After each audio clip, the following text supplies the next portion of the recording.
Hello, good evening, नमस्कार। स्वागत है आप सभी का to this amazing platform of PW pharma. ये है एएसजी पैट 2026 बैच, जहां हम लोग आज शुरू करने जा रहे हैं अपना physical chemistry with lecture number 1 और वहां हम स्टार्ट करेंगे सॉल्यूशंस का ये एक नया चैप्टर। कैसे हैं आप लोग और कैसी चल रही है तैयारी भाई? Good evening, good evening, good evening, नमस्कार, स्वागत है आप सभी का।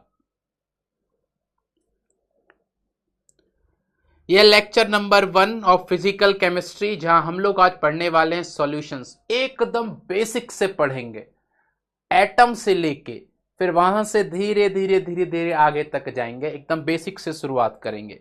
चलिए भाई, गुड इवनिंग, नमस्कार, गुड इवनिंग, गुड इवनिंग, सबको नमस्कार। कैसे हैं सब लोग भाई और कैसी चल रही है तैयारी दोस्तों? मजा आ रहा है कि नहीं? रजनीश जी गुड इवनिंग, नमस्कार, प्रणाम। साहिल अहमद एकदम अच्छा हूं, मैं एकदम अच्छा हूं। गुड इवनिंग दीपक, गुड इवनिंग। चलिए, रिवीजन की जिम्मेदारी भी हम लेंगे अपने सर, और हम रिवीजन कराएंगे आपका, टेंशन मत लीजिए। वो जिम्मेदारी भी हमारी है और हम ही कराएंगे उसको, छोड़ना नहीं है। जब तक तोड़ेंगे नहीं जब तक छोड़ेंगे नहीं, समझे? जब तक तोड़ेंगे नहीं जब तक छोड़ेंगे नहीं। चलिए, तो भैया ये है हमारा फिजिकल केमिस्ट्री का लेक्चर नंबर 1, जहां हम लोग पढ़ने वाले हैं सॉल्यूशंस के बारे में। और शुरुआत करेंगे एकदम बेसिक से, एटम से। एटम से शुरुआत करेंगे। बहुत पहले एक साइंटिस्ट हुआ करते थे जिनका नाम था sir John Dalton. Sir John Dalton हमेशा ये बोलते थे कि यार, ये जो पूरी सृष्टि है, ये जो पूरी दुनिया है, इसमें अगर आप सबसे छोटी चीज अगर किसी चीज को देखते हो तो वो है एटम। ये पूरी सृष्टि एटम से बनी हुई है, और वो एटम जो है वो सबसे छोटा पार्ट, उसको आप फर्दर डिवाइड नहीं कर सकते। वो अनडिविजिबल है, मतलब उसको आप आगे काट ही नहीं सकते हो। वो सबसे छोटा हिस्सा इस सृष्टि का, उसको हम बोलते हैं एटम। ये किसने बात बोली थी? सर जॉन डाल्टन ने। ठीक है, लोग बोलते थे पागल है, सन की है, पता नहीं क्या है, बाबा जी जैसी बात करता है, ऐसी क्या बात है। फिर बहुत धीरे धीरे धीरे लोगों ने समझा उनकी बात को कि नहीं यार, बात में तो दम है। जब आप कोई भी किसी भी चीज को आप बिल्ड करते हो, तो उस चीज को बिल्ड करने के लिए सबसे छोटी यूनिट लगती है, वही तो एटम होती है। जैसे हमारी बॉडी है, हमारी पूरी बॉडी के अंदर जो सबसे छोटी चीज है वो क्या है? सेल। जो हमारी यूनिट फंक्शनल, हमारी स्ट्रक्चरल और फंक्शनल यूनिट जो है हमारी, उसकी पूरी लाइफ की, दैट इज सेल। हमारी पूरी बॉडी की सबसे छोटी चीज क्या है? सेल। वैसे ही इस सृष्टि का जो सबसे छोटी चीज है, that is atom, as per the atomic theory given by sir John Dalton. ठीक है, चलिए, तो ये चीज पढ़ेंगे हम लोग। स्ट्रक्चर ऑफ एटम देखेंगे, matter and classification of matter देखेंगे, सॉल्यूशंस देखेंगे, वेपर प्रेशर क्या होता है ये देखेंगे, राउल्ट्स लॉ क्या होता है, ये सारी चीजें हम लोग पढ़ेंगे। क्लियर? चलिए, तो ये 1808 में सर जॉन डाल्टन एक साइंटिस्ट थे। वो एक्चुअली इंग्लिश केमिस्ट थे बेसिकली। उन्होंने एक टर्म दिया था एटमॉस। एटमॉस जिसका मतलब होता है अनडिविजिबल और अनकटेबल, जिसको आप फर्दर ब्रेक डाउन नहीं कर सकते हो। और उन्होंने ये बोला कि किसी भी मैटर का, मैटर क्या होता है ये समझाऊंगा आपको, है ना। किसी भी मैटर के लिए जो सबसे स्मॉलेस्ट चीज होती है और उसको फर्दर आप डिवाइड नहीं कर सकते, काट नहीं सकते, उसको एटमॉस बोलते हैं। बाद में इसका नाम एटम रखा गया। ये स्ट्रक्चर ऑफ एटम दिखाने की कोशिश की गई है यहां पर।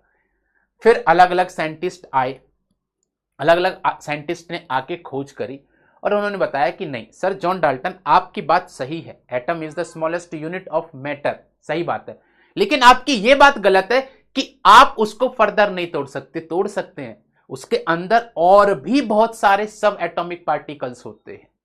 और उन्होंने बताया कि एटम के अंदर न्यूक्लियस होता है, उस न्यूक्लियस के अंदर न्यूट्रॉन प्रोटॉन होते हैं, और उस न्यूक्लियस के अराउंड 3 डायमेंशनल स्पेस के अंदर ऑर्बिटल्स में इलेक्ट्रॉन प्रेजेंट होते हैं, और इसके लिए बहुत अलग अलग साइंटिस्ट ने अलग अलग एक्सपेरिमेंट किए। ठीक है, समझ गए इस बात को? चलिए चलिए, तो भैया सबसे पहले हमारे पास आए कौन? जे थॉमसन साहब। जे थॉमसन जो थे, उन्होंने बताया कि पुडिंग मॉडल जो था इनका, ठीक है, इन्होंने बताया कि जो एटम होता है, एटम के अंदर क्या होता है, ये एटम एक जैसे वो होता है ना, तरबूजा जो होता है, तरबूजे की तरह ये पूरा का पूरा एक पॉजिटिव स्फीयर है, और इसके बीच में कहीं कहीं नेगेटिव चार्ज है, कहीं कहीं नेगेटिव चार्ज है। इस तरीके से इन्होंने स्ट्रक्चर बताया, और उन्होंने बताया कि जो एटम है उसके अंदर कोई एक नेगेटिव पार्टिकल भी प्रेजेंट है। बाद में पता चला था कि वो नेगेटिव पार्टिकल कुछ और नहीं, इलेक्ट्रॉन्स हैं। मतलब कि आपसे कोई पूछे इलेक्ट्रॉन्स की खोज किसने की थी, तो आप बोलोगे सर जे थॉमसन ने। ठीक है, उसके बाद पता चला रदरफोर्ड मॉडल आया। रदरफोर्ड मॉडल के अंदर हमको पता चला कि रदरफोर्ड ने क्या किया था, प्रोटॉन्स के बारे में बताया था। रदरफोर्ड ने प्रोटॉन्स के बारे में बताया कि जो पॉजिटिव चार्ज है that is because of protons. फिर एक और साइंटिस्ट आए, उन्होंने, जिनका नाम था चैडविक ने बताया न्यूट्रॉन्स के बारे में। ठीक है, न्यूट्रॉन्स के बारे में। तो यहां से पता चला कि एटम जो है वो डिविजिबल है, उसको आप फर्दर डिवाइड कर सकते हो, और उसके अंदर सब एटॉमिक पार्टिकल्स भी हैं, जिनमें से इलेक्ट्रॉन्स हैं, प्रोटॉन्स हैं, न्यूट्रॉन हैं। इलेक्ट्रॉन के ऊपर नेगेटिव चार्ज होता है, प्रोटॉन्स के ऊपर पॉजिटिव चार्ज होता है, और न्यूट्रॉन्स के ऊपर कोई चार्ज नहीं होता है, ये न्यूट्रल होते हैं। लोगों ने समझा, चलो भाई ये बढ़िया बात है। फिर और रिसर्च हुई, और रिसर्च के बाद पता चला भैया कि ऐसा नहीं है सिर्फ यही सब एटॉमिक पार्टिकल हैं, इनके बाद भी होते हैं, क्वार्क्स होते हैं, मीजॉन्स होते हैं, और भी बहुत सारी चीजें हैं। बट हमारे लिए इतना बहुत है अभी। इसको याद रखने के लिए हम कैसे याद रखते हैं इसको याद रखते हैं हम लोग ईट पर नाच। ठीक है, जहां से हमको पता चलता है E stands for electrons, T stands for Thomson, electrons के बारे में थॉमसन ने बताया। P स्टैंड्स फॉर प्रोटॉन, और R stands for Rutherford. Then N stands for neutron, और CH स्टैंड्स फॉर चैडविक। ये इन्होंने इसकी खोज करता थे, और उनकी क्या खोज की थी उसके बारे में आप इससे याद रख सकते हो, ईट पर नाच से। ठीक है, इलेक्ट्रॉन ऑब्वियसली ई नेगेटिव, ये इसका साइन होता है। P पॉजिटिव या फिर H पॉजिटिव से हम इसको रिप्रेजेंट करते हैं, प्रोटॉन्स को। ठीक है, न्यूट्रॉन को N से रिप्रेजेंट करते हैं। चार्ज की अगर आप बात करोगे तो इलेक्ट्रॉन्स के ऊपर -1.602 इंटू 10⁻⁻19 कूलाम चार्ज होता है। वही प्रोटॉन पर सेम चार्ज होता है, लेकिन पॉजिटिव में होता है। अगर आप मास की बात करोगे तो 9.1 इंटू 10⁻31, 673 इंटू 10⁻27, ये इनका मास होता है। ठीक है, इनकी ईयर और वो सब लिखा हुआ है कि कौन से ईयर में किसने क्या खोज करी थी। समझ गए? क्लियर? चलिए, क्लियर बात इतनी? ये सब बेसिक चीजें हैं। हमको स्ट्रक्चर पता चल गया, हमको ये पता चल गया कि भाई साहब जब आप स्ट्रक्चर ऑफ एटम की बात करते हो तो एक होता है न्यूक्लियस, किसी भी एटम के अंदर, उस न्यूक्लियस के अंदर एक न्यूट्रॉन एक प्रोटॉन होता है, और इस न्यूक्लियस के अराउंड थ्री डायमेंशनल स्पेस के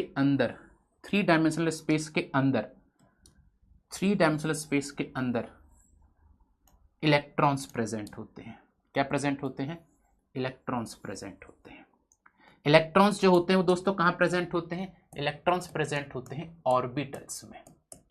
ऑर्बिटल्स जो होते हैं वो आपके अलग अलग टाइप के होते हैं, S, P, D, F, अलग अलग ऑर्बिटल्स है। यानी कि किसी भी एटम में जहां इलेक्ट्रॉन्स को पाने की सबसे ज्यादा संभावना होती है, उस 3 डायमेंशनल स्पेस को हम ऑर्बिटल बोलते हैं। ठीक है, ये हो गया हमारा न्यूक्लियस, ये हो गया न्यूक्लियस। और यहां पे हमारे पास जो इलेक्ट्रॉन है, नेगेटिव चार्ज इलेक्ट्रॉन जो होते हैं, वो इस न्यूक्लियस के अराउंड क्या करते हैं, रिवॉल्व करते हैं, ऐसे भी और स्पिन भी करते हैं। जैसे मैं कैसे बताता हूं इस चीज को कि ये रिवॉल्व भी कर रहे हैं और स्पिन भी कर रहे हैं। जैसे मैं एक इलेक्ट्रॉन हूं तो मैं क्या कर रहा हूं, ये स्पिन कर रहा हूं, ऐसे घूम रहा हूं, ये स्पिन करना हुआ, दिस इज योर, कि ये स्पिन कर रहा है इलेक्ट्रॉन, प्लस साथ में रिवॉल्व भी कर रहा है, मतलब कि मैं ऐसे करते करते आगे भी बढ़ रहा हूं, ऐसे करते करते आगे भी बढ़ रहा हूं। तो ये हो गया कि मैं रिवॉल्व भी कर रहा हूं, आगे भी बढ़ रहा हूं। ठीक है, ये रिवॉल्व करना भी हो गया। This is known as revolution and spin movement of electron. Clear है बात इतनी? हम जानते हैं कि हमारी जो पॉजिटिव चार्ज कंटेनिंग प्रोटॉन जो होता है वो भी अपनी एक्सिस पर स्पिन करता है। क्लियर?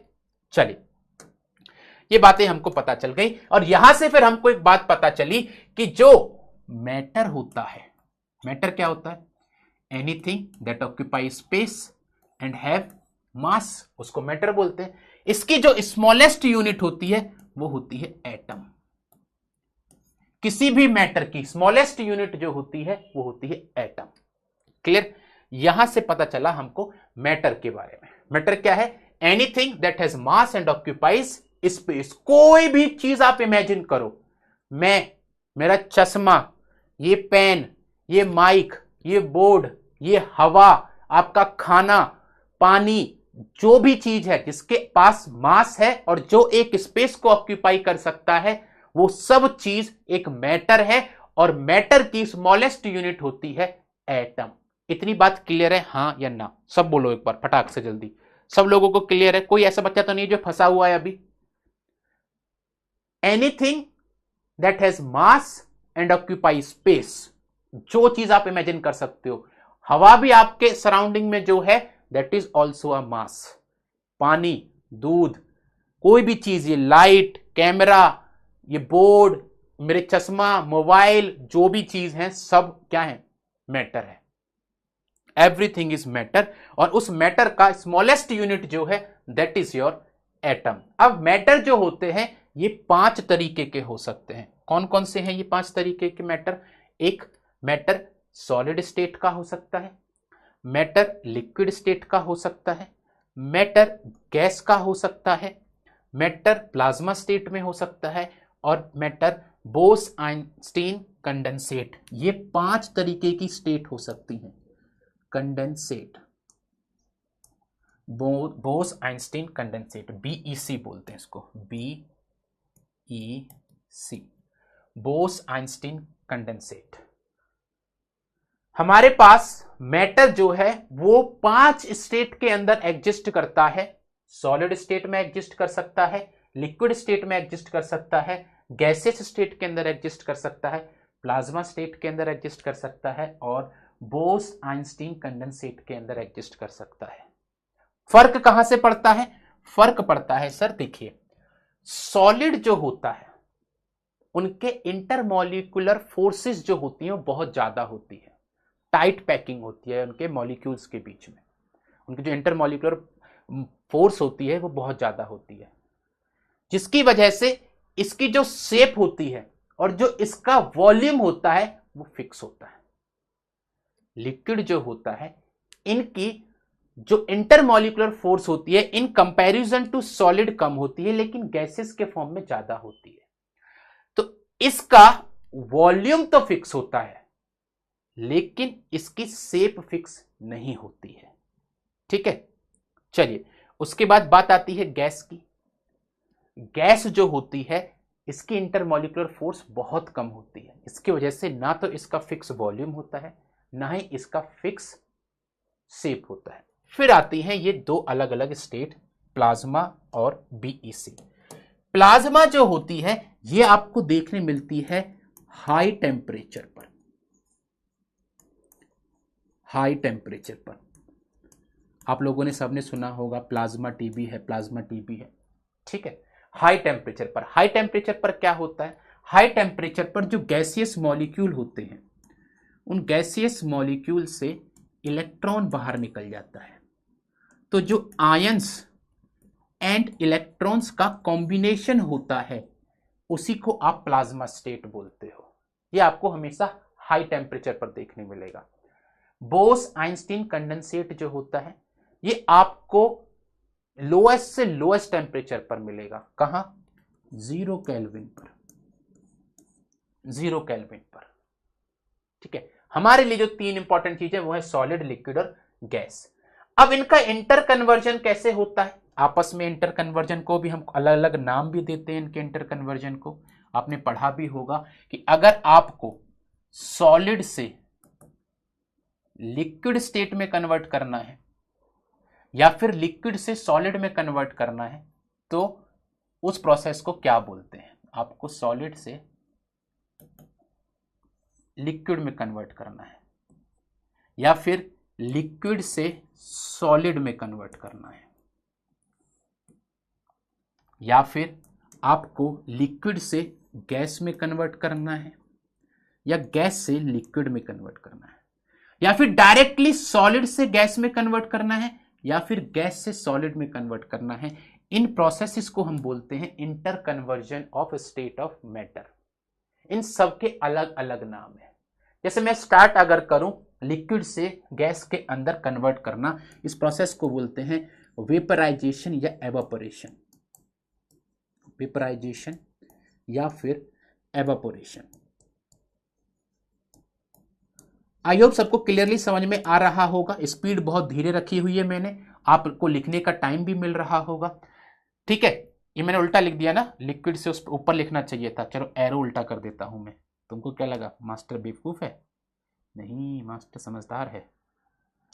ठीक है, चलो क्या होगा, ये मैंने कर दिया यहां से, इसको ऐसे, इसको ऐसे। यस, चलो अब अगर मैं बात करूं आपको कि गैस से लिक्विड में कन्वर्ट करना हो, इसको बोलते हैं कंडेंसेशन।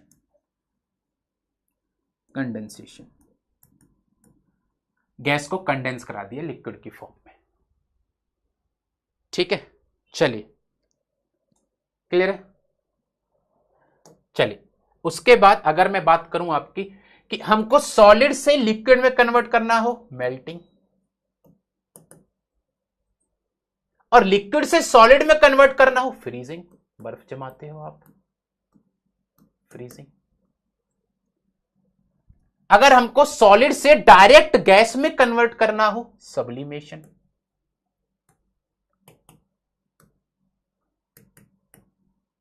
अगर गैस से डायरेक्ट सॉलिड में कन्वर्ट करना हो, डिपोजिशन।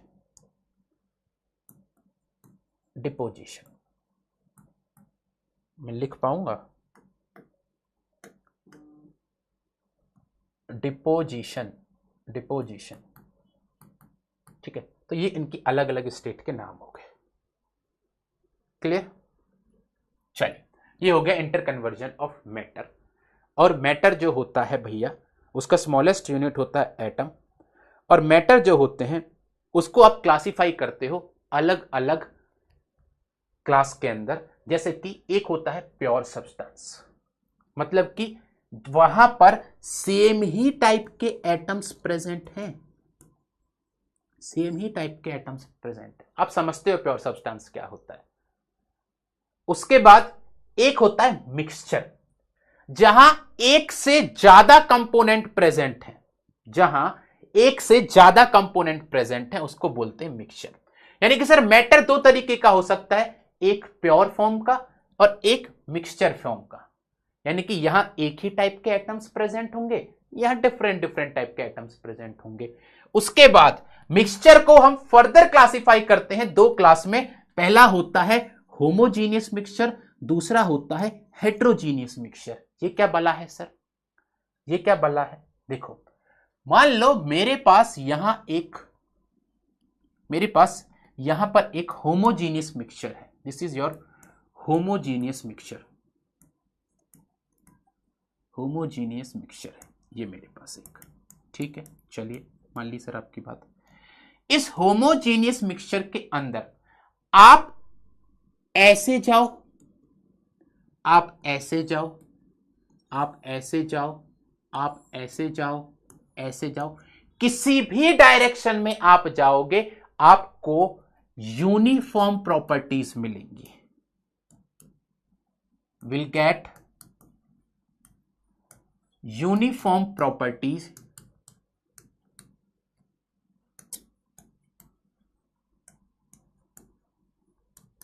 In each direction. मतलब क्या?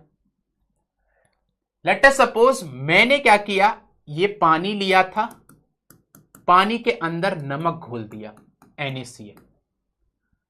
अब मैं इस सॉल्यूशन को घोलने के बाद कहीं से भी पानी उठा लूं इसमें से, कहीं से भी, तो नमक का पानी ही निकलेगा। ऐसा तो नहीं कहीं से मीठा पानी निकल रहा है, कहीं से नमकीन पानी निकल रहा है, कहीं से फीका पानी निकल रहा है। बात समझ रहे हो? ऐसे मिक्सचर को हम होमोजीनियस मिक्सचर बोलते हैं। मान लो मैंने क्या किया, एक मिट्टी का मैंने यहां पर इसमें मिट्टी भर दी और उस मिट्टी के अंदर मैंने बहुत सारे लोहे की कील ली और वो फिल कर दी, घोल ऐसा कर पूरा मिला दिया। अब क्या होगा सर, कहीं आपको मिट्टी मिलेगी, कहीं आपको लोहे की कील मिलेंगी तो है नहीं वो आपस में। ऐसे मिक्सचर को हम हेट्रोजीनियस मिक्सचर बोलते हैं। बात समझ में आ गई? ऐसे मिक्सचर को हम हेट्रोजीनियस मिक्सचर बोलते हैं। क्लियर? होमोजीनियस मिक्सचर का one of the example is your solution. Heterogeneous mixture का one of the example is your suspension.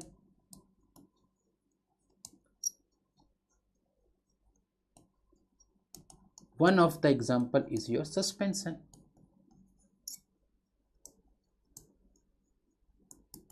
और यहीं से आज की हमारी क्लास शुरू होती है सॉल्यूशन से।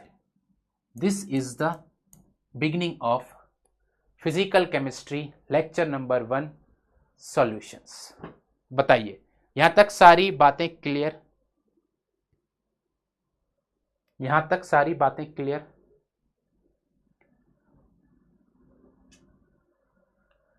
ये है हमारी आज की क्लास की शुरुआत। चलिए, सॉल्यूशंस क्या होते हैं? सॉल्यूशंस सर, कोई भी सॉल्यूशन होगा वो दो चीजों से बनेगा, दो चीजों से मिलकर बनेगा। क्या क्या है वो दो चीजें?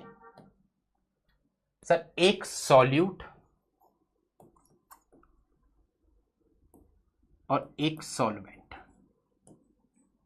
इन दो चीजों से मिलकर बनता है सॉल्यूशन।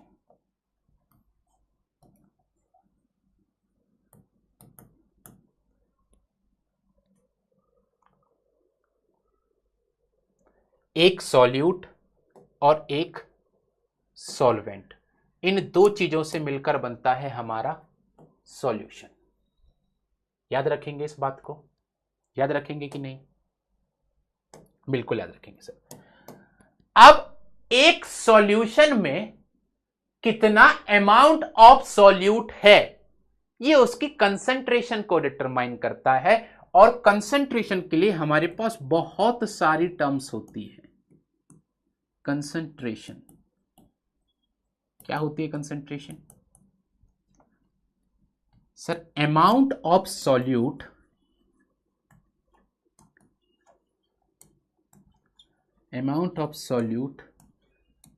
Present in solution. और इसको रिप्रेजेंट करने के लिए हम बहुत सारी अनेकों तरीके की कंसंट्रेशन टर्म्स यूज करते हैं, जैसे कि molarity, normality,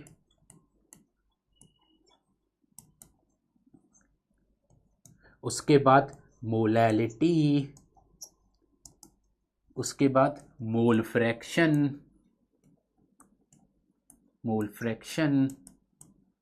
percentage weight by volume, percentage volume by volume. अलग अलग कंसंट्रेशन टर्म्स हम लोग यूज करते हैं।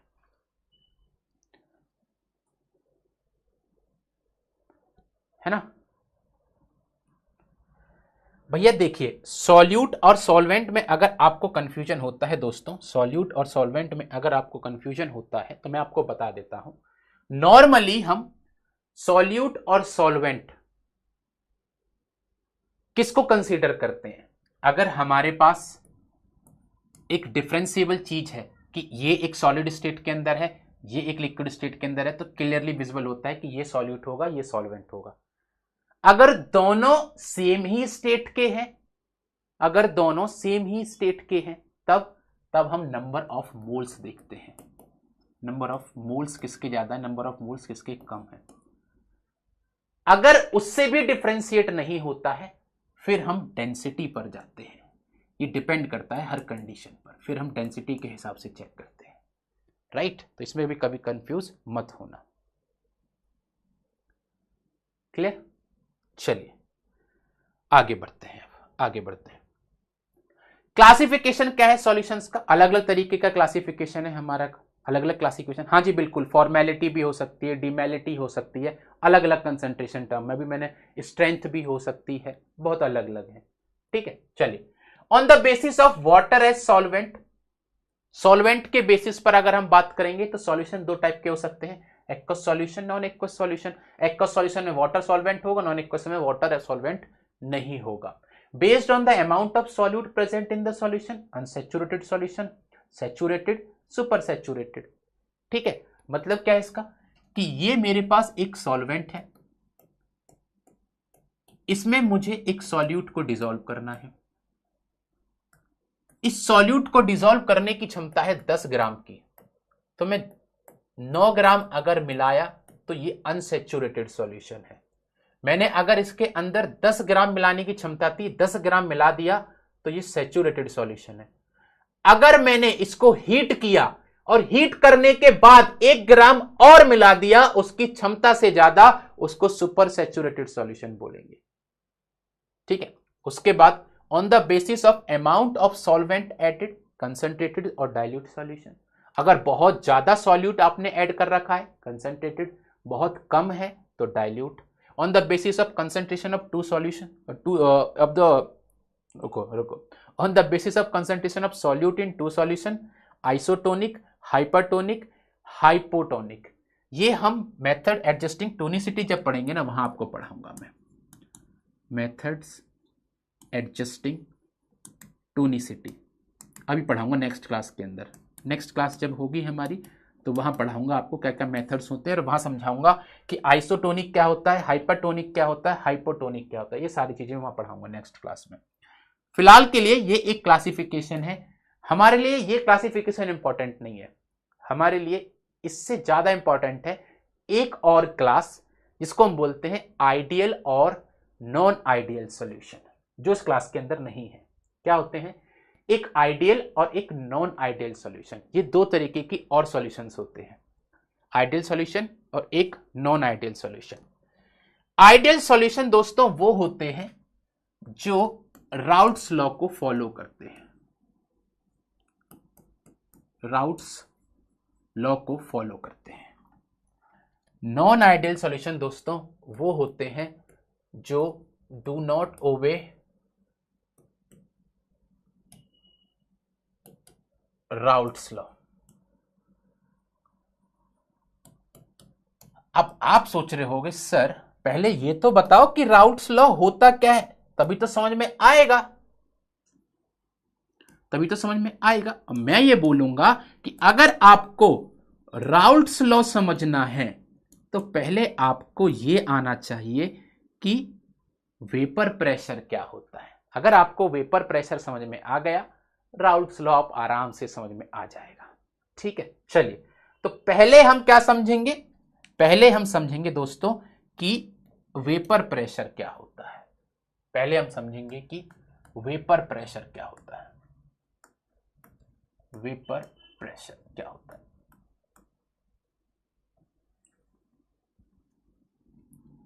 देखिए भाई साहब, ये मेरे पास एक बीकर, इस बीकर में मैंने क्या किया, एक सॉल्वेंट डाला।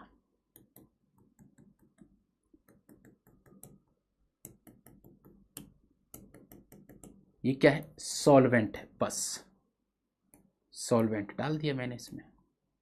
सॉल्वेंट में क्या होगा कि सर यहां पर जो इसके सरफेस पर मॉलिक्यूल्स होंगे, वो सरफेस के मॉलिक्यूल्स यहां से टेम्परेचर के हिसाब से, अब भाई जितने भी मॉलिक्यूल सबके पास एक काइनेटिक एनर्जी होगी, तो अगर आप इनको रूम टेम्परेचर पर भी रखोगे तो एक कुछ ना कुछ स्पेसिफिक तो काइनेटिक एनर्जी होगी। उस काइनेटिक एनर्जी की वजह से ये क्या करेंगे, यहां से वेपराइज करेंगे। आप टेम्परेचर बढ़ाओगे तो ऑब्वियसली वो वेपर की फॉर्म्स जो होंगे वो बढ़ जाएंगे। ठीक है, यहां तक ठीक है।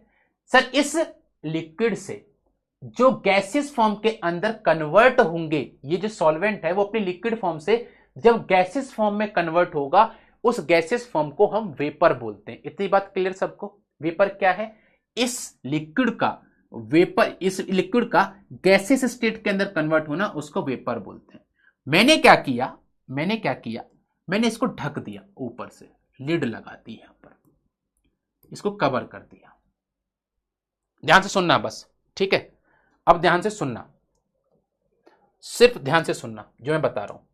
अब क्या होगा, अब ये होगा सर, अब इसको एस्केप तो कर नहीं सकता, जो वेपर यहां से जाएगी ऐसे यहां तक, इससे टकराने के बाद वापस आ जाएगी, यही तो होगा। वेपर गई ऊपर, फिर टकरा के नीचे आ गई। जब यहां से यहां जा रही है, इस प्रोसेस को हम क्या बोल रहे हैं, वेपराइजेशन।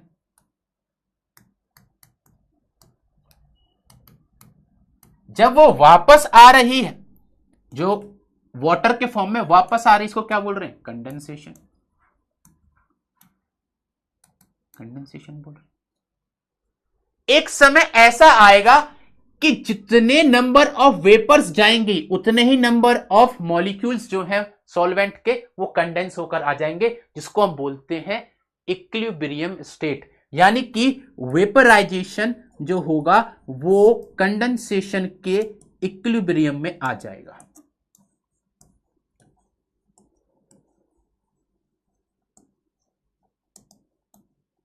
होगा कि नहीं होगा ऐसा?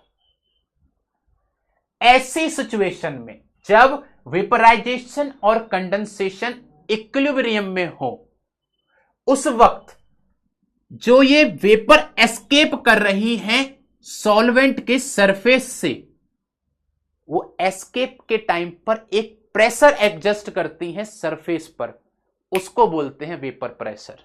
कितने बच्चों को ये बात क्लियर हुई? अभी तक आपने रट रखा था कि pressure adjusted by the vapour on the surface of the liquid is called vapour pressure, ठीक है। लेकिन अब आपको एक क्लैरिटी मिल रही होगी कि कब कब होगा ऐसा, कब होगा ऐसा, जब ये वेपराइजेशन और कंडेंसेशन स्टेट जो है वो एक इक्विलिब्रियम स्टेट के अंदर आ जाएंगे। उस वक्त जो ये वेपर यहां से एस्केप कर रही है सरफेस से, जो यहां से सरफेस से एस्केप कर रही है, और एस्केप करने के टाइम पर वो जो प्रेशर एडजस्ट कर रही है उसको वेपर प्रेशर बोलते हैं। क्या मेरी बात क्लियर है सबको? क्या मेरी बात क्लियर है? और याद रखना, यही जो वेपर प्रेशर है, क्योंकि ये पूरा का पूरा सॉल्वेंट है यहां पर, ये पूरा का पूरा सॉल्वेंट है यहां पर, ये इसकी प्योर वेपर प्रेशर निकालोगे आप, यहां से प्योर वेपर प्रेशर निकलेगा यहां पर। यानी कि अगर ये कोई सॉल्वेंट है तो इस सॉल्वेंट का जो भी वेपर प्रेशर होगा उसको बोलेंगे P not,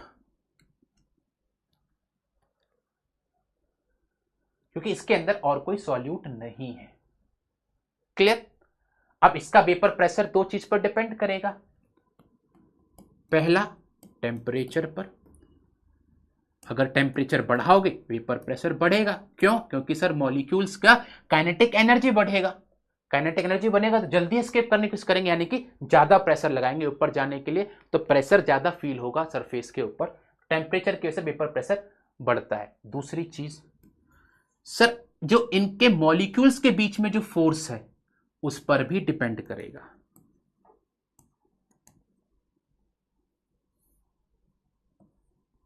intermolecular force,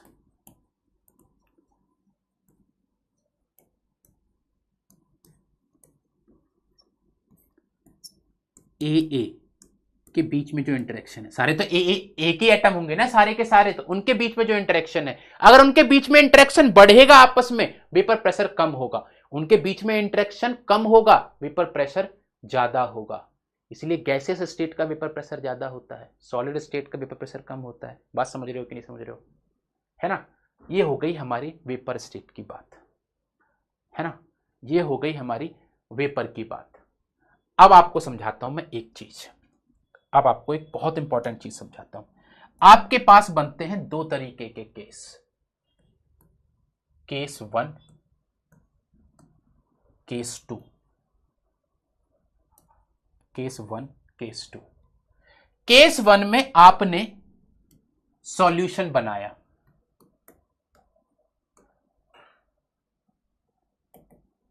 obviously इस सॉल्यूशन के अंदर क्या होंगी, दो चीजें होंगी, एक सॉल्वेंट और एक सॉल्यूट। केस 2 में भी आपने एक सॉल्वेंट सॉल्यूशन बनाया।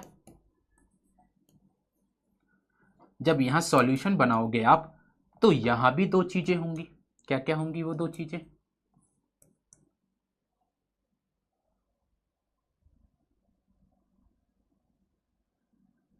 क्या क्या होंगी वो दो चीजें सर, एक सॉल्वेंट और एक सॉल्यूट। बट इन दोनों केसेस के अंदर एक बात का फर्क है, यहां जो सॉल्वेंट है वो वॉलेटाइल है।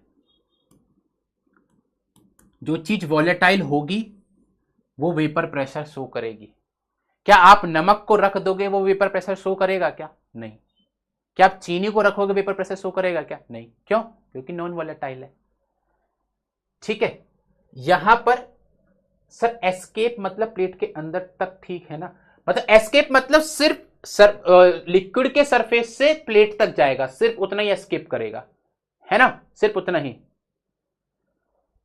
ही करेगा बस। मैं बता दूंगा एक बार, वैसे भी मैं फिर से एक्सप्लेन कर दूंगा एक बार, ठीक है शुभेंदु जी, मैं करता हूं एक्सप्लेन एक बार, फिर से करता हूं, मैं फिर से एक्सप्लेन करता हूं उसको। एक मिनट रुको यार,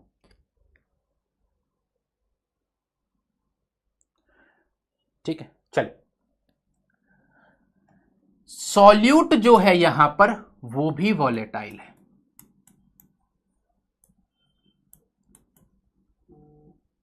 यहां पर जो सॉल्वेंट है वो वॉलेटाइल है, सॉल्वेंट तो ऑब्वियसली वॉलेटाइल होगा, जो लिक्विड स्टेट में होगा वो तो हमेशा वॉलेटाइल होगा। लेकिन एक जो केस के अंदर बन रहा है वो ये बन रहा है कि सॉल्यूट नॉन वॉलेटाइल है।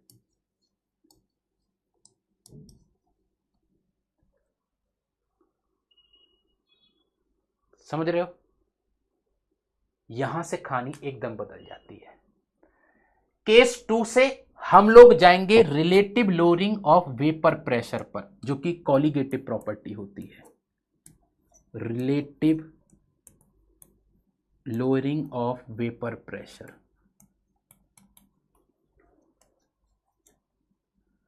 वेपर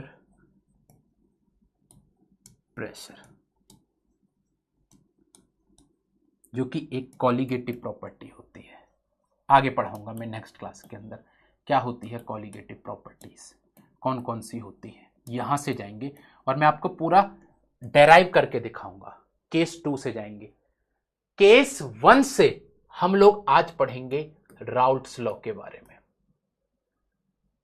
राउल्ट्स लॉ के बारे में। क्लियर बात, चलिए राउल्ट्स लॉ अब क्या बोलता है, अब ये समझो आप कि राउल्ट्स लॉ ने क्या बोला। देखो मैं बहुत धीरे धीरे धीरे धीरे करके पढ़ा रहा हूं ताकि सारी चीजें क्लियर हो, और कुछ चीजें ऐसी होंगी जो शायद हो सकता है एक बार में ना क्लियर हो, कोई बात नहीं, आपके पास रिकॉर्डिंग रहेगी, एक बार उसको देखिएगा ध्यान से, तब भी समझ में नहीं आता है तो मैं जिंदाबाद हूं, नेक्स्ट क्लास में आके मुझसे पूछ लीजिएगा कि सर नहीं क्लियर हुआ। बट अभी समय दो खुद को, ज्यादा देखो कि जहां तक समझा रहा हूं वहां तक क्लियर होती जा रही है बात की नहीं। हो सकता है कोई बात अभी समझ में ना आए, 2 मिनट बाद समझ में आए, कॉन्सेप्ट क्योंकि लिंक्ड रहता है। राउल्ट्स लॉ क्या कहता है, राउल्ट्स लॉ ये कहता है कि आपके पास एक सॉल्वेंट, ये एक सॉल्वेंट है, ये हम अब केस 1 की बात कर रहे हैं, याद रखना। यहां सॉल्यूट भी वॉलेटाइल होगा, सॉल्वेंट भी वॉलेटाइल होगा, यानी कि दोनों का अपना अपना वेपर प्रेशर होगा। आपके पास एक यहां पर सॉल्यूट है, बी, इसका अपना खुद का एक वेपर प्रेशर होगा, इसको हम बोल रहे हैं पी नॉट ए, क्योंकि प्योर फॉर्म में है। इसका खुद का अपना एक वेपर प्रेशर होगा, जिसको हम बोल रहे हैं पी नॉट पी। क्लियर? हमने क्या किया, इन दोनों को मिला दिया, मिलाकर अब हमने एक और सॉल्यूशन बनाया।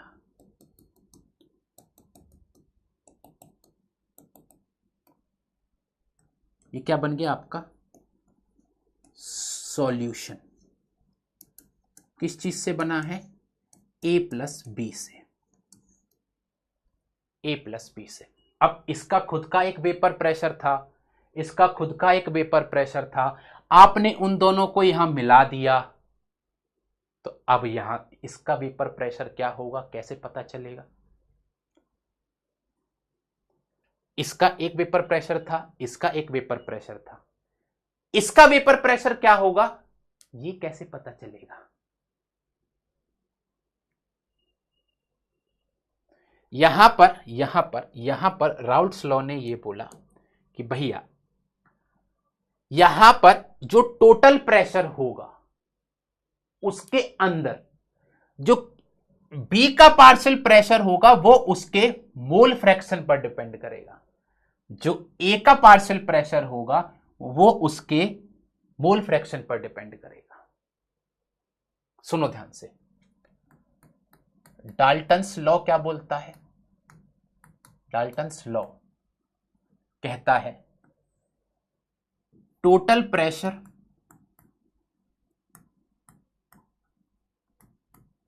Is equal to partial pressure of A plus partial pressure of B, क्योंकि यहां दो ही कंपोनेंट है। अगर तीन कंपोनेंट होते तो partial pressure of A, partial pressure of B.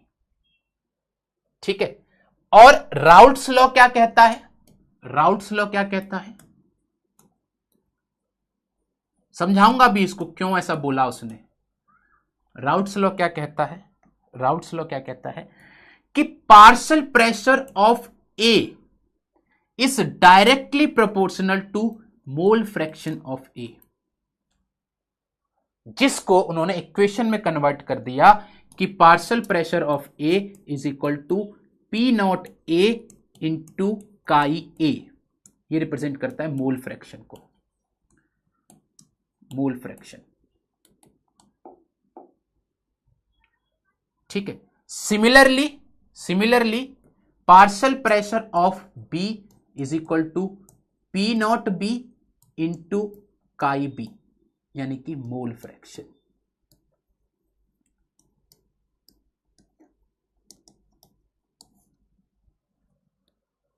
आप जानते हो मोल फ्रैक्शन कैसे निकालना होता है, मोल फ्रैक्शन ऑफ ए कैसे निकालते हो आप, mole fraction of A is equal to moles of A divided by moles of A plus moles of B. यही तो होता है मोल फ्रैक्शन निकालने का तरीका।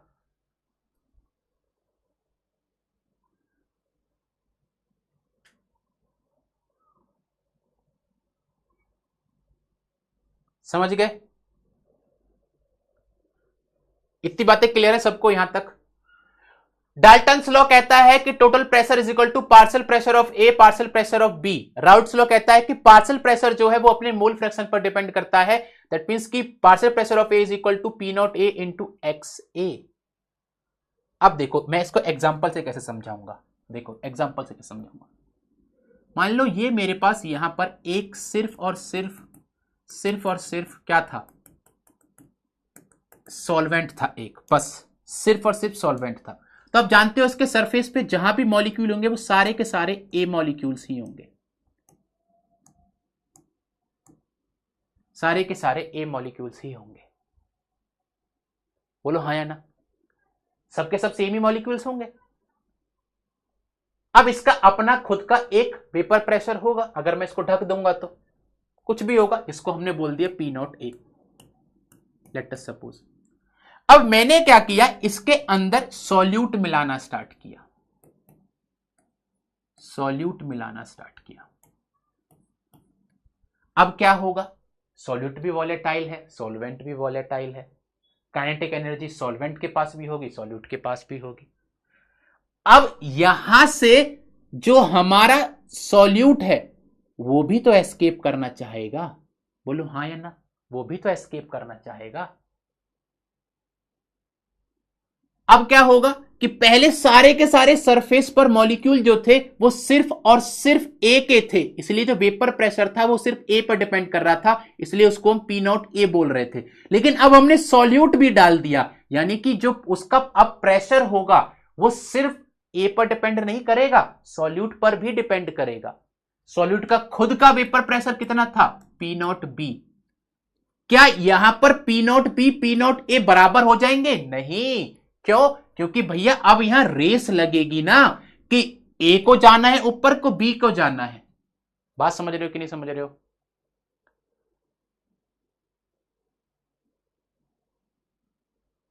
समझ रहे हो कि नहीं समझ रहे हो? मतलब ऐसे समझो, ऐसे समझो, ऐसे समझो। पहले हम क्या कर रहे थे, यहां पर सारे लड़कों की दौड़ करा रहे थे इस बीकर के अंदर, इस बीकर के अंदर यहां लड़कियां थी अलग अलग, इनकी दौड़ करा रहे थे, आराम से मस्त दौड़ हो रही थी, यहां पर कोई दिक्कत नहीं थी, क्योंकि यहां सब लड़के लड़के थे, यहां लड़की लड़कियां थी। अब क्या हुआ कि हमने अब मिक्स कर दिया, अब लड़के और लड़कियां एक साथ दौड़ रही हैं, लड़के और लड़कियां एक साथ दौड़ रही हैं। क्या अब जो यहां परफॉर्मेंस था वो ऐसा परफॉर्मेंस यहां रहेगा, नहीं, अब अलग रहेगा भाई, अब अलग रहेगा परफॉर्मेंस। समझ गए कि नहीं समझ गए?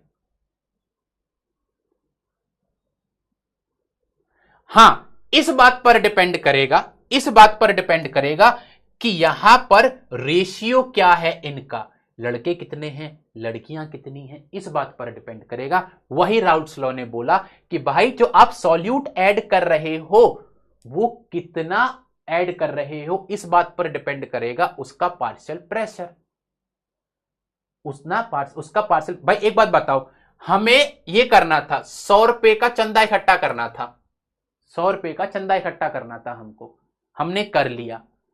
तो अब ये तीन लोगों ने दिया ए प्लस बी प्लस सी, अब इनका जो कंट्रीब्यूशन होगा, इसका जो कंट्रीब्यूशन होगा, इसका जो कंट्रीब्यूशन, इन तीनों के कंट्रीब्यूशन से ये 100 रुपए बने हैं। अब हम आपसे पूछें कि ये 100 रुपए में इनका कितना कंट्रीब्यूशन, इतना, तो उनके फ्रैक्शन के ऊपर डिपेंड करेगी ना वो बात कि उन्होंने कितना दिया है। मान लो इसने 90 रुपए दिए होते, इसने 5 रुपए दिए, इसने 5 रुपए दिए, तो ज्यादा प्रेशर इसकी वजह से होगा, तो वो इसका पार्शियल प्रेशर हो गया, इसका पार्शियल प्रेशर कम, इसका पार्शियल प्रेशर कम। बात समझ रहे हो कि नहीं समझ रहे हो भाई?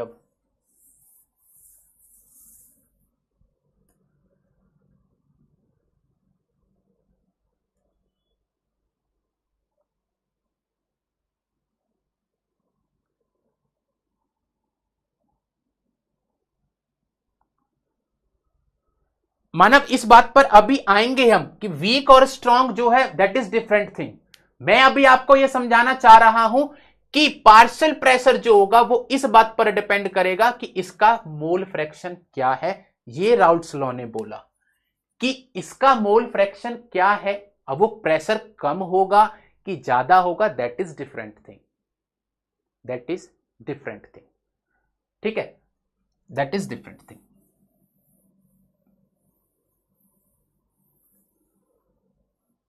अब अगर ऐसा हुआ, अब अगर ऐसा हुआ, देखो आप जानते हो एक चीज कि जब हमारे पास ये एक सॉल्वेंट था, यहां पर ए और ए ऐसे मॉलिक्यूल के बीच में फोर्स ऑफ अट्रैक्शन था, यहां पर बी था तो बी और बी के बीच में था, जब हमने इन दोनों को एक साथ मिला दिया तो ये ए और बी के बीच में हो गया।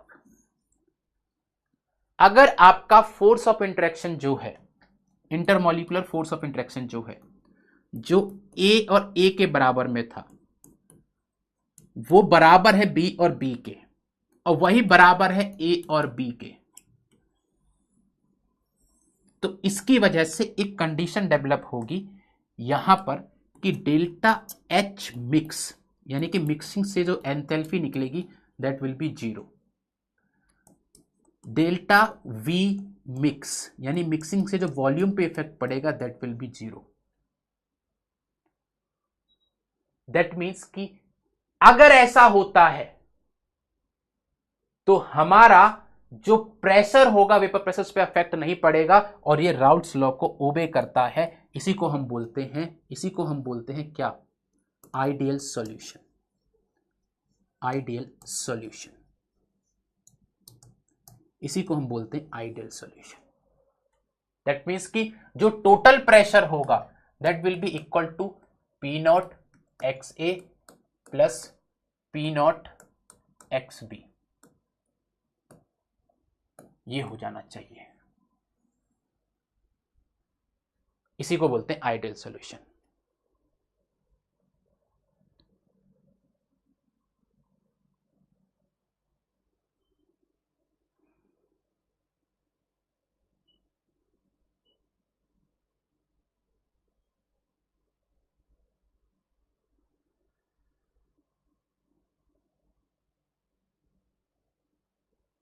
ठीक है, चलिए इसी को बोलते हैं हम लोग आइडियल सॉल्यूशन। लेकिन अगर ऐसा हो कि जो हमारा टोटल प्रेशर आ रहा है वो इन दोनों के सम से ज्यादा या कम हो, यानी कि राउट्स लॉ को फॉलो ना करे, तब हम बोलते हैं उसको नॉन आइडियल सॉल्यूशन। जिसके लिए आपको ये ग्राफ समझ में आएंगे। ये जो ग्राफ है ये एक आइडियल सॉल्यूशन का है। ये जो ग्राफ है ये एक आइडियल सॉल्यूशन का है, जहां जो टोटल प्रेशर है that is equal to partial pressure of A plus partial pressure of B, उसके कंपोनेंट्स के बराबर है। दैट मीन्स यहां delta H delta V mix जो है वो इक्वल टू 0 होंगे। क्लियर? लेकिन अगर कोई नॉन आइडियल सॉल्यूशन है, जैसे कि ये दोनों कंडीशन हमारी नॉन आइडियल सॉल्यूशन की है। नॉन आइडियल सॉल्यूशन मतलब कि ये राउट्स लॉ को फॉलो नहीं करता है, ये राउट्स लॉ को फॉलो नहीं करता है। इसके केस में टोटल प्रेशर जो है वो ज्यादा है पार्शियल प्रेशर ऑफ ए और पार्शियल प्रेशर ऑफ बी के। दैट मीन्स कि ये पॉजिटिव डेविएशन शो कर रहा है। इसको हम बोलते हैं पॉजिटिव डेविएशन, इसको हम बोलते हैं नेगेटिव डेविएशन। Negative deviation.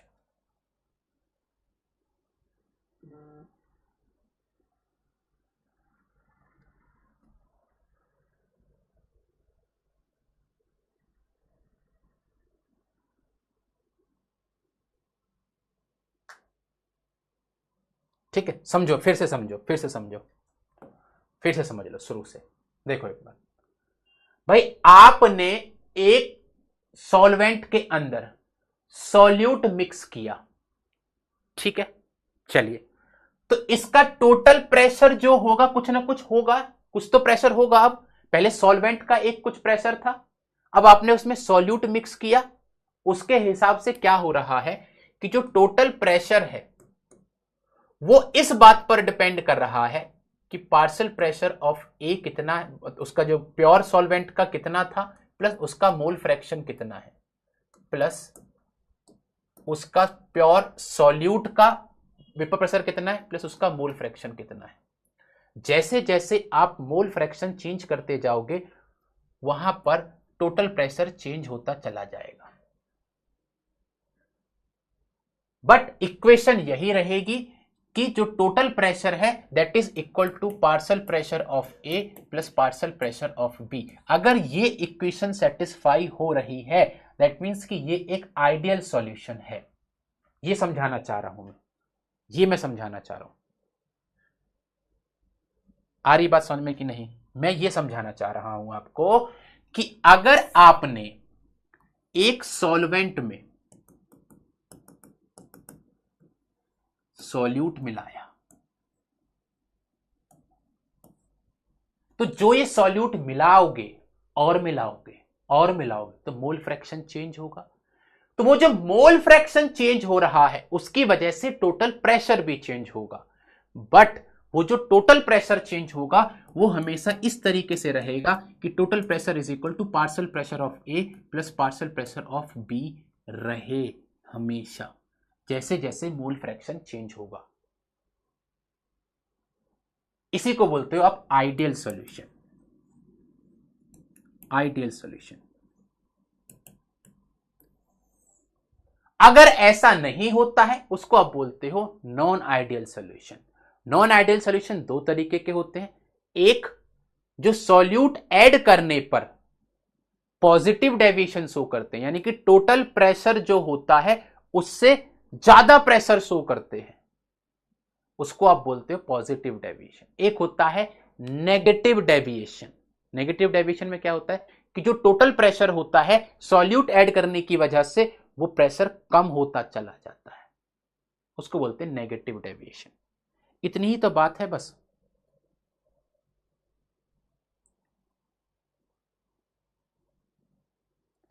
बच्चा डेल्टा एच और डेल्टा वी जो होता है ना वो चेंज इन एंथैल्पी। जब आप एक सॉल्वेंट में सॉल्यूट मिलाओगे तो ऑब्वियसली वहां पर जब उसको घोलोगे तो वहां पर एंथैल्पी होती है एक, तो वो एंथैल्पी जो है वो चेंज हो रही है कि नहीं हो रही है। अगर वो चेंज नहीं हो रही है दैट मीन्स कि वहां पर वो आइडियल सॉल्यूशन है। आप लड़का हो, आप लड़की को बिठा रहे हैं, आप कंफर्टेबल फील कर पा रहे हो दैट मीन्स कि आपकी एंथैल्पी में जीरो चेंज है। आप कंफर्टेबल नहीं कर पा रहे हो, आपके एंथैल्पी में चेंज है।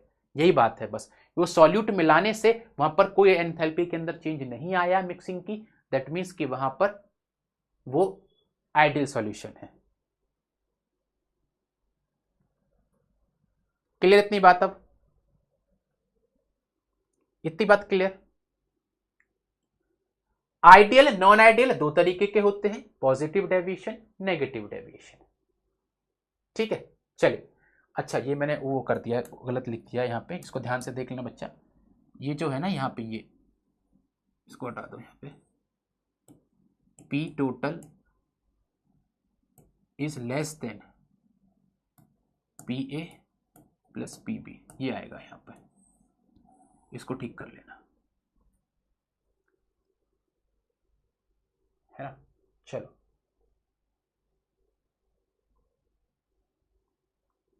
समझ में आ गई बात कि नहीं आई है भाई अभी भी?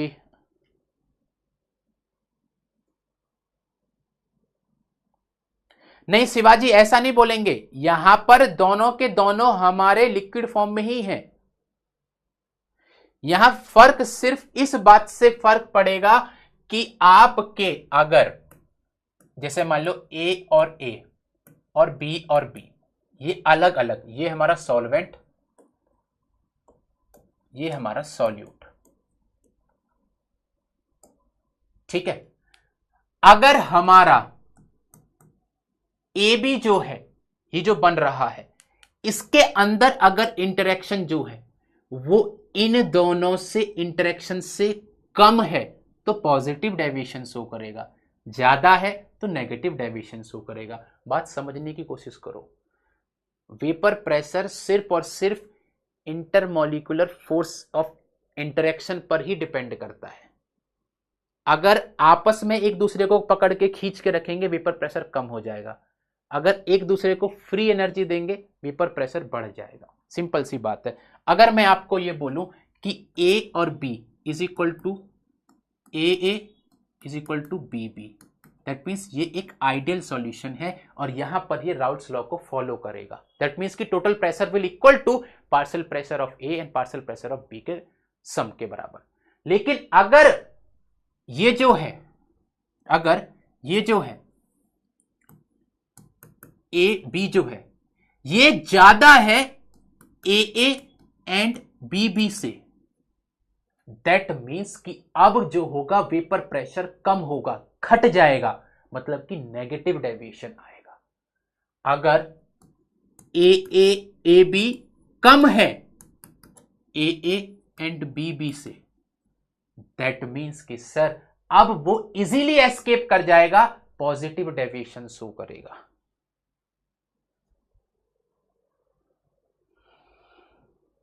क्लियर बात?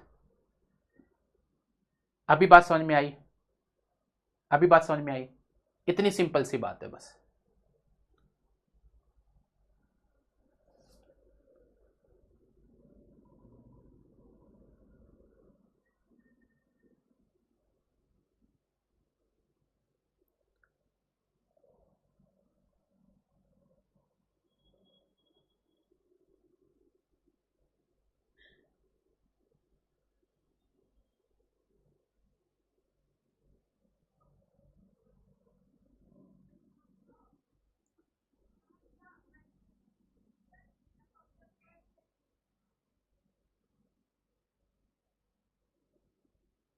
ठीक है, चलो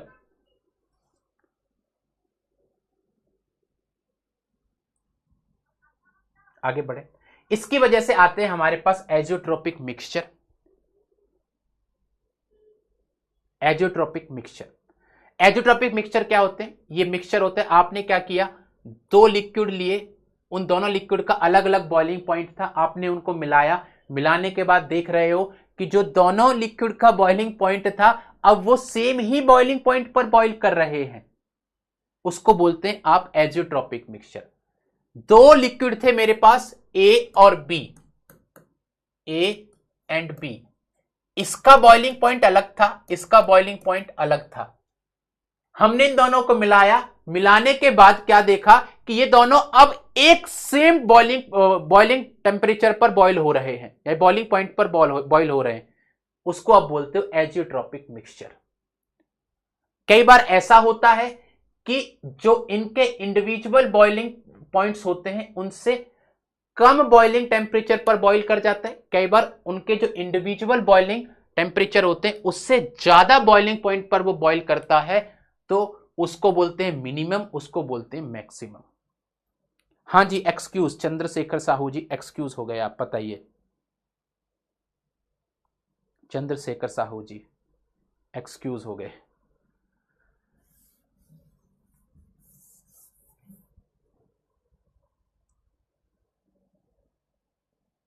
बोलिए जल्दी, मैं आप ही के लिए वेट कर रहा हूं, तब तक मैं एक डायग्राम बना ले रहा हूं।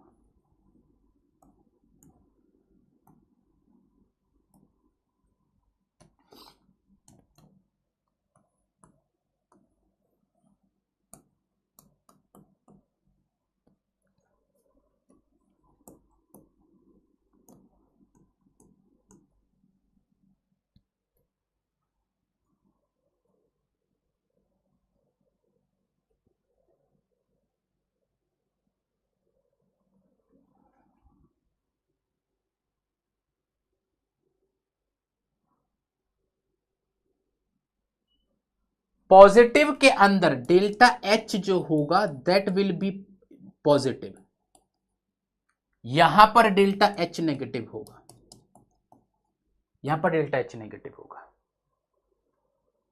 ये पूछ रहे थे ना आप?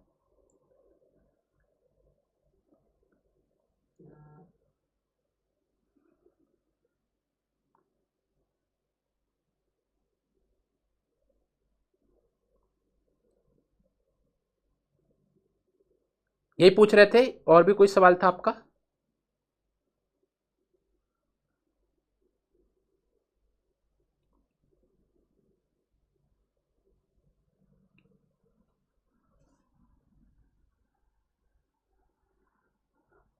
ठीक है, चलिए, एजियोट्रोपिक मिक्सचर क्या हो गया सर? दो लिक्विड हैं जिनके अलग अलग यहां पर हमारे पास बॉइलिंग पॉइंट है, ये 80 डिग्री पर बॉईल होता है, ये 90 पे बॉईल होता है, लेकिन जब हमने देखा कि इन दोनों को मिलाया, यहां पर मिलाने के बाद हमने देखा कि भैया ये तो अब हमारा 70 डिग्री पर हो रहा है, या फिर ऐसा भी हो सकता है कि ए प्लस बी को हमने मिलाया और ये देखा हमने कि ये तो 100 डिग्री सेल्सियस पर बॉईल हो रहा है। ऐसे जो मिक्सचर्स होते हैं इनको एजियोट्रोपिक मिक्सचर्स बोलते हैं, इसको बोलते हैं हम लोग minimum boiling azeotrope, minimum boiling azeotrope,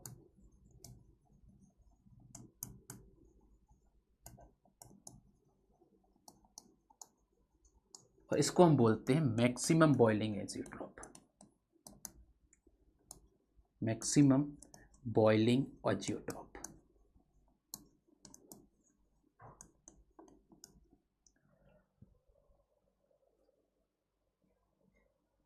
ठीक है, चलिए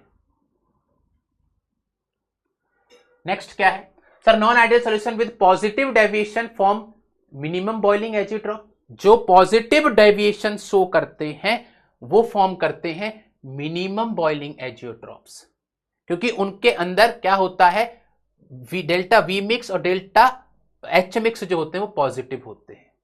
यानी कि जब भी आपका पॉजिटिव डेविएशन देखने को मिले, आपको राउल्ट्स लॉ से पॉजिटिव डेविएशन देखने को मिले आपको, दैट मीन्स कि वहां पर आपका मिनिमम बॉइलिंग एजियोट्रॉप फॉर्म हो रहा होगा। जैसे यहां एग्जांपल दे रखा है एक एल्कोहल, इथेनॉल का और साइक्लोहेक्सेन का। इथेनॉल के अंदर अगर आप साइक्लोहेक्सेन डालते हो तो जो एच बॉन्डिंग होती है वहां पर प्योर इथेनॉल के अंदर वो कट ऑफ हो जाती है, जिसकी वजह से क्या होता है, वो मिनिमम बॉइलिंग एजियोट्रॉप फॉर्म करता है।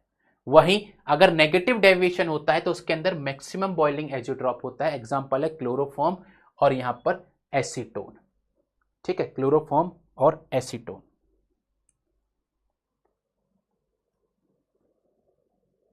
हाँ जी, आइडियल में डेल्टा एच 0 है बिल्कुल। तो आपने मुझसे नॉन आइडियल का पूछा ना, उसमें पॉजिटिव डेविएशन का।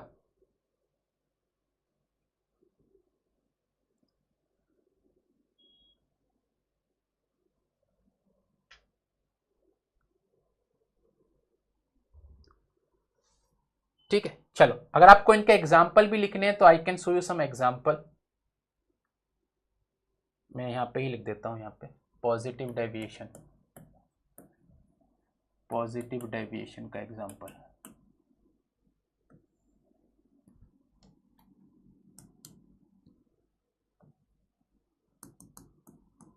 क्लोरोफॉर्म प्लस मिथेनॉल,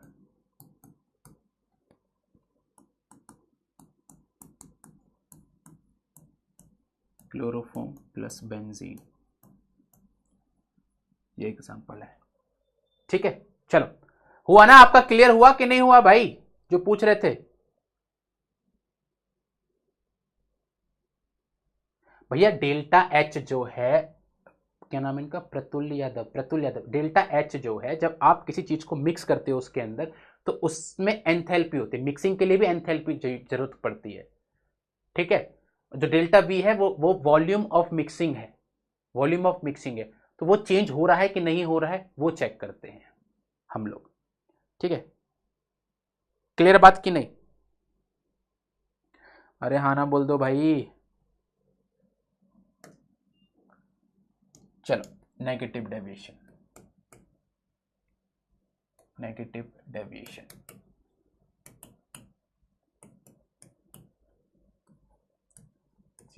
CHCl3 होता है और साथ में इसका होता है एसिटिक एसिड। ठीक है, और अगर मैं एग्जांपल याद करूं यहाँ पे, एक होता है हमारे पास CHCl3 प्लस HNO3, ये एक एग्जांपल होता है। ठीक है, चलो, या फिर वाटर लिख सकते हो उसकी जगह, कुछ भी जो मन आपको ठीक लगे वो उस हिसाब से लिख सकते हो। क्लियर, चलिए इसको इसको वाटर भी लिख सकते हो इसकी जगह, बहुत सारे क्लोरोफॉर्म के एग्जांपल दे दिए। नेगेटिव डेविएशन का एग्जांपल ये रहा, पॉजिटिव डेविएशन का ये रहा। एग्जांपल आपको यहाँ भी दे रखा है मैंने, आगे भी कुछ 2 एग्जांपल मैंने वहाँ भी लिखवा दिए हैं। ये कहाँ लिख दे रहे भैया, अरे आजा, यहाँ पे एग्जांपल भी लिखवा रखे। अब आपको क्या करना है ना, जितने बच्चों को भी थोड़ा बहुत भी इशू आ रहा है, देखो पहली बार पढ़ रहे हो ऑब्वियसली इशू आएगा, कोई भी चीज पहली बार पढ़ते हो तो इशू आता है, ऐसा नहीं कि पहली बार में सब कुछ समझ में आ जाएगा।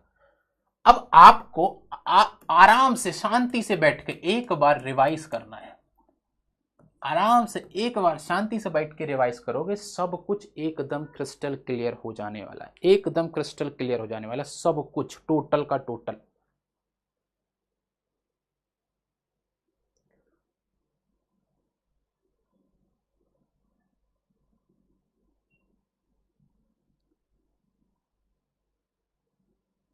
है ना, तो ये बात याद रखना।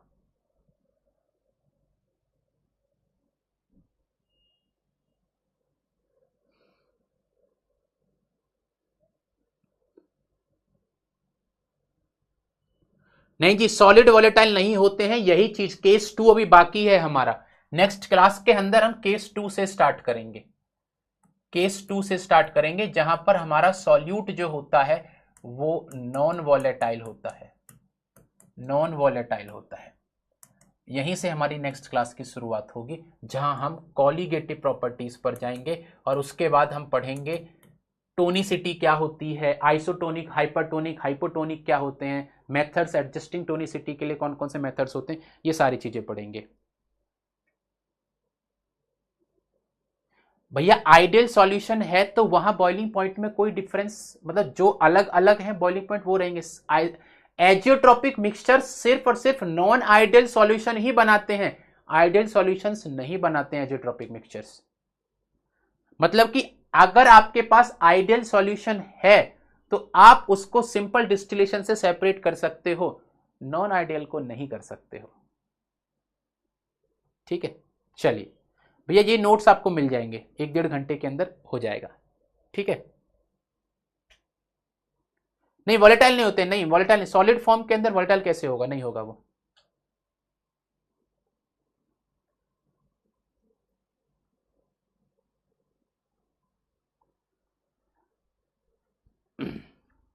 एक बच्चा बोल रहा है ऋषिकेश की, दोबारा एक्सप्लेन कर दो पॉजिटिव और नेगेटिव डेविएशन। ये है यहां पे पॉजिटिव और नेगेटिव डेविएशन। ठीक है, होगा क्या कि आप जैसे जैसे जैसे जैसे आप मोल फ्रैक्शन बढ़ाते चले जाओगे सॉल्यूट का, वैसे वैसे ही जो आप कैलकुलेट करोगे प्रेशर को, टोटल प्रेशर को, वो ऑब्जर्व्ड टोटल प्रेशर से ज्यादा आएगा। ये रहता है इसके अंदर। क्यों? क्योंकि भैया यहां पर जो हमारा इंटरेक्शन रहता है, जो हमारा इंटरेक्शन रहता है ए और बी का, ए और बी का, वो ज्यादा रहता है उससे।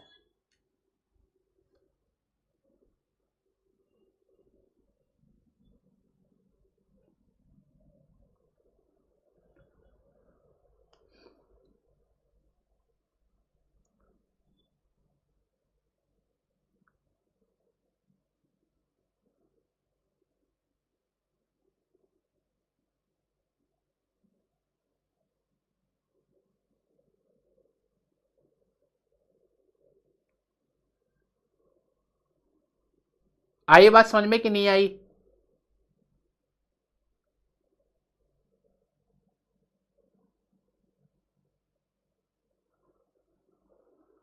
या फिर एक बार फिर से समझाऊं? चलो समझा ही देता हूं। ए बी बी,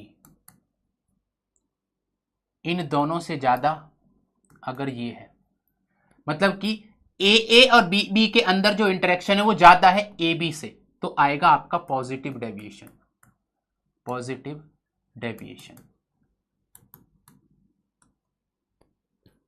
अगर ए और बी बी से ज्यादा है ए बी का, तो आएगा नेगेटिव डेविएशन। अब याद रहेगी ये चीज, अब याद रहेगी ये चीज।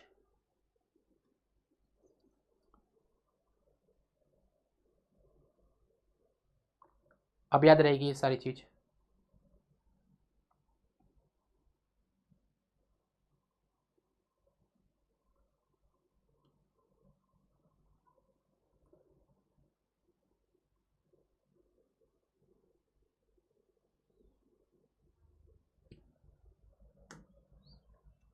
चलिए क्लियर इतना? चलिए, तो आज की इस क्लास में हमने क्या क्या पढ़ा भैया? हमने सबसे पहले पढ़ा स्ट्रक्चर ऑफ एटम के बारे में, स्ट्रक्चर ऑफ एटम के बारे में हमने पढ़ा, स्ट्रक्चर ऑफ एटम के बारे में हमने पढ़ा। स्ट्रक्चर ऑफ एटम के बाद हमने पढ़ा थोड़ा सा मैटर के बारे में, मैटर के बाद हमने conversion, inter conversion of matter के बारे में पढ़ा। फिर हमने पढ़ा राउट्स लॉ के बारे में, राउट्स लॉ के बारे में। और राउट्स लॉ के बाद हमने पढ़ा क्या? Positive deviation and negative deviation, इसके बारे में। और इसके बाद हमने क्या पढ़ा दोस्तों? फिर हमने पढ़ा एजियोट्रॉपिक मिक्सचर के बारे में। एज़ोट्रोपिक मिक्सचर के बारे में। और अब आपको क्या करना है, आपको अब एक बार टाइम निकाल कर रिवाइज करना है, एक बार रिवाइज करना है टाइम निकाल के फिर से, ठीक है। चलिए भैया डीपीपी अपलोड हो गई होगी, रजत गुप्ता जी जाइए आप करिए आराम, sorry Pawan not Rajat. Sir normal water का वेपर प्रेशर होता है या नहीं होता है?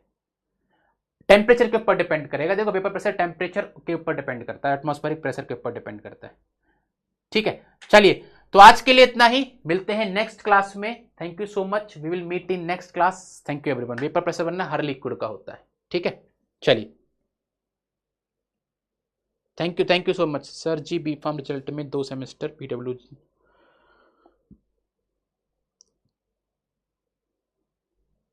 ड्रग्स इंस्पेक्टर के जॉब में नहीं कोई फर्क नहीं पड़ता, उससे पीडब्ल्यूजी है, आपका बस रजिस्ट्रेशन होना चाहिए। अगर आप रजिस्टर्ड फार्मासिस्ट हैं फिर कोई फर्क नहीं पड़ता। सर बुक खरीदने के बाद नोट्स बनाने की जरूरत है? नहीं बिल्कुल जरूरत नहीं है, मेरे चैप्टर के लिए तो बिल्कुल नहीं है।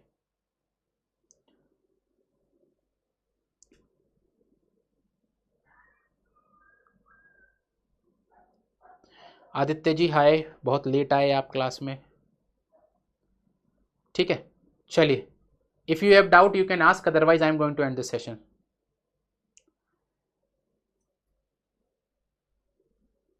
सर लास्ट में एक डाउट और बता दीजिए, बताइए जल्दी से। ऑस्मोसिस में नेक्स्ट क्लास के अंदर पढ़ाने वाला हूं बिल्कुल एकदम, और बहुत आसान भाषा में समझाऊंगा आपको ऑस्मोसिस नेक्स्ट क्लास के अंदर। बहुत बेसिक रूल बताऊंगा आपको, जहां मैं आपको हाइपरटोनिक और ये हाइपोटोनिक सॉल्यूशन के बारे में समझाऊंगा। हाँ जी बिल्कुल, 6 सेमेस्टर में दे सकते हो आप। भैया आइस वॉलेटाइल नहीं है यार, मैं कैसे कितनी बात है, सॉलिड कोई भी वॉलेटाइल नहीं हो सकता है। आप आइस को कन्वर्ट कर दोगे लिक्विड में, तब उसके बाद वो वॉलेटाइल बनेगी। आप बोलो कि आइस जो है वो वॉलेटाइल है, नहीं, आइस वॉलेटाइल नहीं है भाई।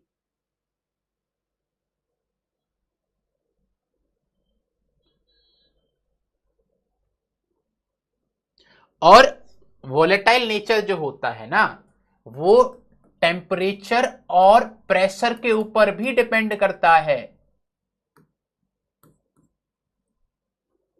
बात समझ रहे हो? अब आइस जो है वो क्या है, आइस तो एक आपने उसकी स्टेट चेंज कर दी, लिक्विड से वाटर से आपने उसको आइस के अंदर कन्वर्ट कर दिया। आप बोलोगे आइस जो है वो वॉलेटाइल नेचर, अरे नहीं भाई, वाटर वॉलेटाइल करेगा। आप पहले आइस से उसको वाटर में कन्वर्ट करोगे, तब वहां से वो वॉलेटाइल करेगा, तब होगा ना वो। सॉलिड कभी नहीं हो सकता। ओके, क्या लिक्विड नाइट्रोजन वॉलेटाइल है? बिल्कुल वॉलेटाइल। नाइट्रोजन क्यों नहीं होगा वॉलेटाइल? नाइट्रोजन तो गैस है, उसको तो लिक्विड फॉर्म में हम लेकर आते हैं, ठीक है। अब आप बात कर रहे हो ड्राई आइस की, ड्राई आइस तो CO2 है, गैस है, वॉलेटाइल क्यों नहीं होगा वो? ड्राई आइस जो है क्या है, CO2 ही तो है, वो गैस है, वो क्यों नहीं होगा वॉलेटाइल?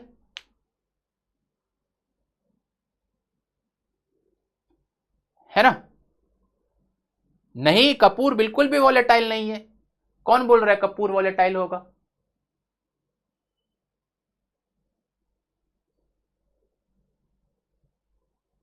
कपूर को आप रखे रखो ऐसे, कैसे होगा वॉलेटाइल?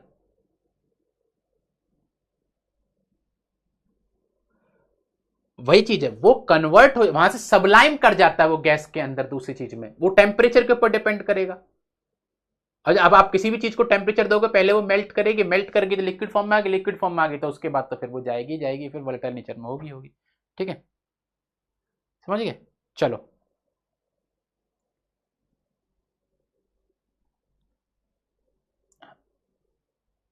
कैम्फर जो होता है वो रूम टेम्परेचर पर सबलाइम कर जाता है, यू कैन नॉट से कि वो वोलेटाइल है।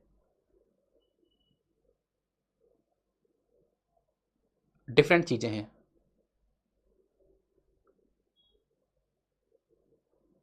ठीक है ठीक है।